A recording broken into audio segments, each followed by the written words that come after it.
Sorry you got caught up in this scene. From where you're kneeling, it must seem like you've hit an 18-carat run of bad luck. The truth is, the game was rigged from the start.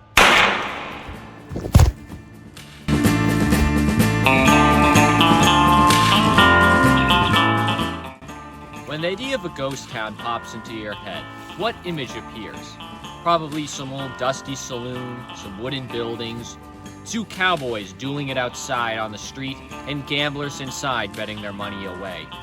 That classic idea of the Golden West.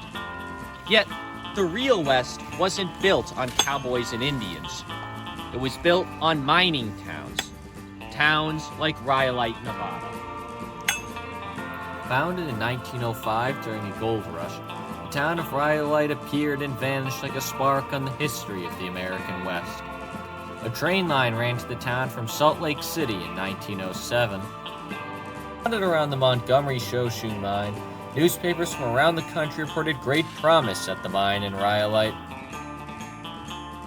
By 1906, the population had boomed to over 10,000 people, with the local newspaper, the Rhyolite Herald, reporting on the success of local leases.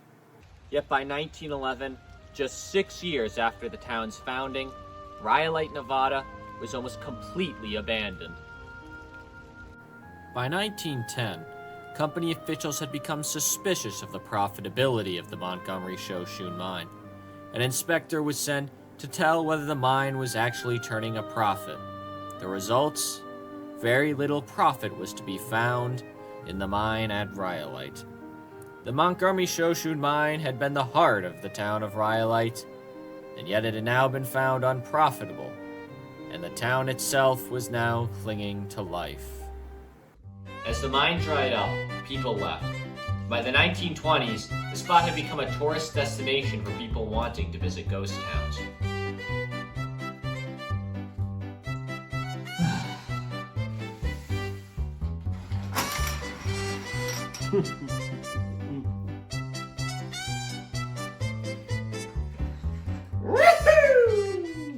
Rhyolite, a promising town gone in a flash. Yet unlike other ghost towns, visiting it doesn't conjure up the same feelings of the romantic West.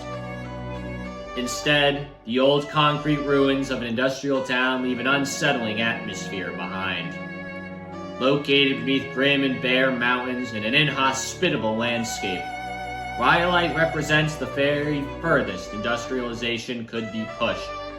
And now its ruins stand as a testament to the fact that even the will of American expansion could not escape failure. Yet Rhyolite does share some of these same features as these old ghost towns of legend, founded through a mineral boom and promise of high economic value that attracted swaths of working men to come work in the mines.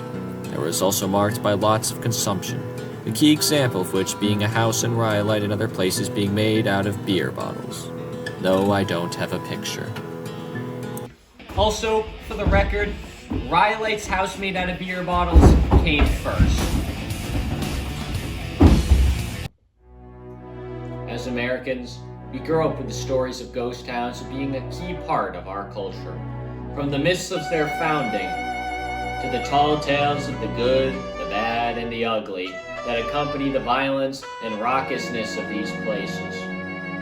Yet, Rhyolite gives a more haunting image. An image of once green lawns now turned to nothing but dust.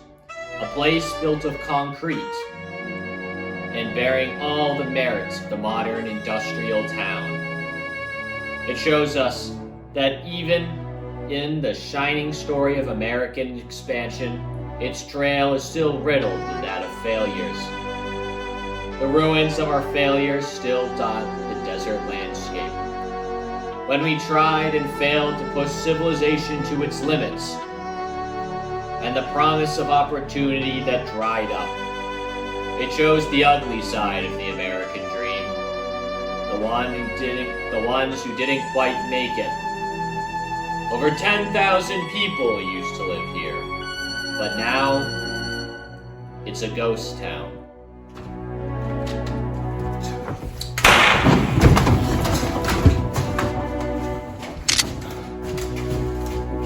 really thought you could kill me?